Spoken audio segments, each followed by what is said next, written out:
Emotions are something we all have dealt with, right? Yet, very few of us truly understand their purpose or how to really work with them. I want you to reflect for a moment. When was the last time you felt completely overwhelmed by sadness, anger, or even frustration? And in that moment, did you see those emotions as your allies or as enemies to be defeated? Because we have been conditioned to think of negative emotions as something bad, something to fight against, or something to avoid. But what if that's not true? What if emotions, all of them, serve a greater purpose?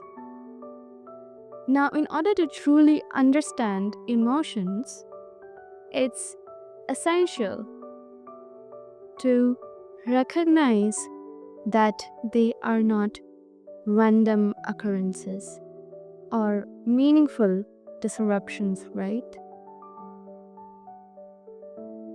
The emotions that you feel in your body and mind, they are a way of communication. They serve as a guidance system, intricately designed to help you navigate the complexities of life, right? When you begin to see emotions from this perspective, that they are there to guide you, it shifts how you approach both negative and positive feelings. Now, imagine your emotions as a weather forecast, right? When you see storm clouds gathering, it's a signal. It's a signal for you to take actions and carry an umbrella or delay your plans simply. However, the clouds themselves are not your enemy. They are simply letting you know what's coming if you don't adjust. In the similar way, negative emotions work the same way. They are not there to punish you. Then you are not the enemy, but to alert you that a shift is necessary. Now, here's where many of us get stuck. Instead of viewing negative emotions as helpful alerts, we label them as problems, right? That I should not feel like this and stuff like that. We resist them, surpass them, and try to push them through. But resistance only creates more internal conflict. Think about it, okay? Have you ever noticed when resisting sadness, it makes you feel even more drained and tired? Or how suppressing anger can leave you feeling disconnected and irritable? These emotions don't go away. Just because you ignore them, they grow louder, demanding your attention because you are not addressing them. Now, instead of avoiding these emotions, which we as society label as negative or positive, if you can just pause and ask, what are these negative emotions trying to tell me? And this approach shifts the entire narrative. Instead of resistance, you are now in a position to learn, to understand, to adapt, and finally realign. And this is where emotional intelligence begins, recognizing that emotions are not obstacles, but indicators, like a compass pointing you towards the adjustments you need to make in your life in order to realign yourself necessarily. That's it. Now, let's take another example to understand this analogy, right? Imagine you have been feeling uneasy around a certain group of people, right? Maybe they once felt like friends, but now there's this tension and discomfort, and you don't really feel connected with them anymore. That feeling that you're feeling is not something to ignore. However, it's a signal. Now you have choices. You can address the dynamic with honesty, adjust how much time you spend with them, or even you can decide to step away entirely. Whatever decision brings you into a space of relief and alignment is the right ones to be.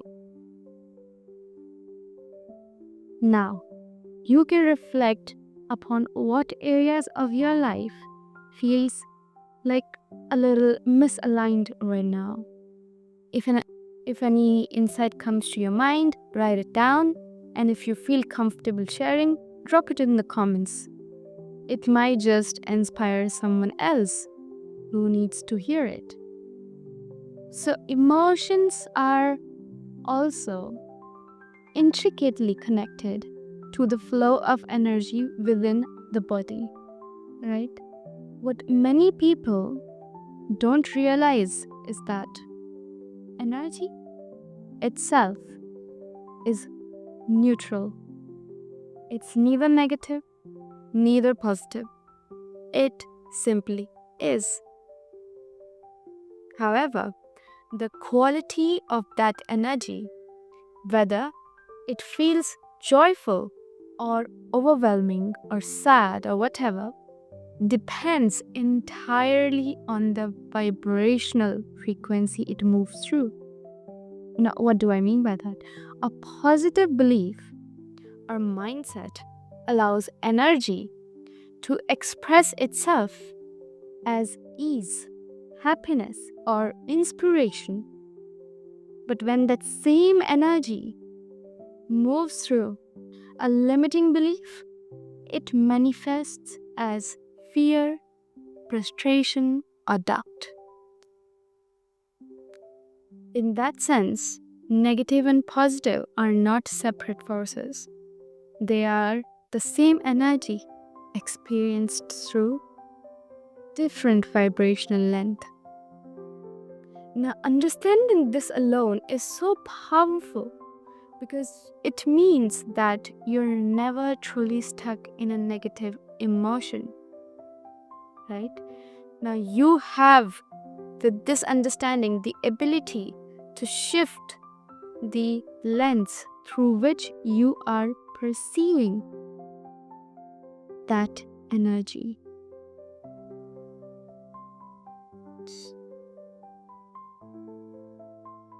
Now, suppressing emotions, trying to silence them, only creates exhaustion. Think about the amount of effort it takes to hold back tears or to maintain a facade of calm when you're feeling anything like that. That effort drains you because you're not just suppressing a feeling, you are suppressing your own life force, which are your emotions. Emotions demand to be felt, to be addressed, to be processed, because they are carrying messages. Ignoring them robs you of the opportunity to learn and grow. And the next time you feel overwhelmed by a negative emotions, so to say, just pause. Don't run away from it. Don't.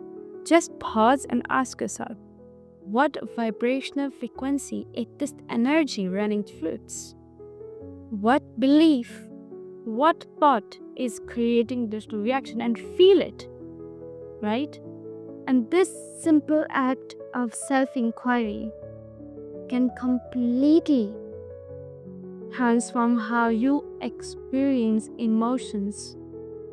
And instead of being overwhelmed by them, you become an active participant in your emotional journey.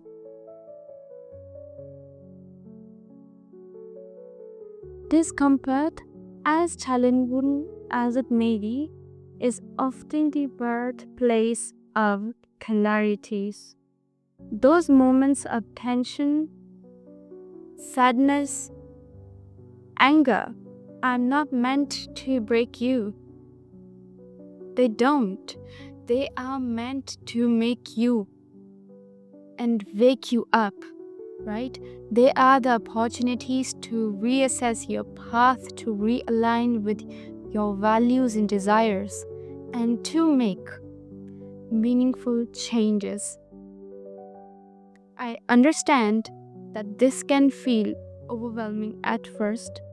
This idea of engaging with your emotions, inquiring them, rather than just avoiding them altogether, might feel counterintuitive, especially if you've spent years, literally years, building walls around your feelings. But trust me, with practice, it becomes a second nature.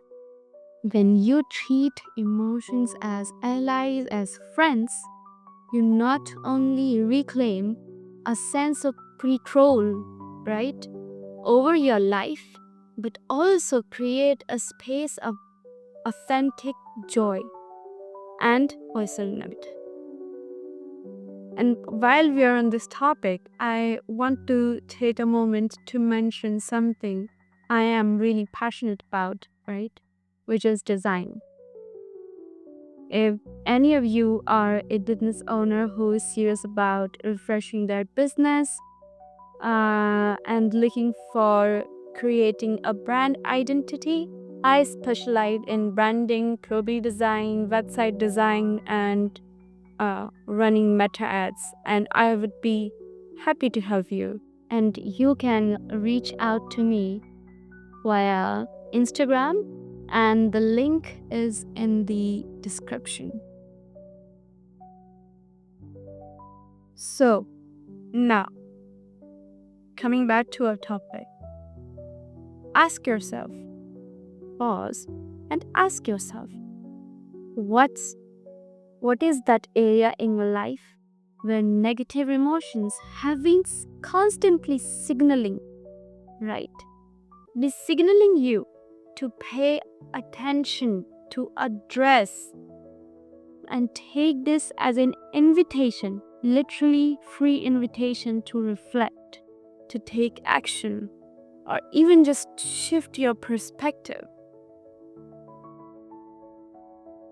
With that, I'll see you in the next video.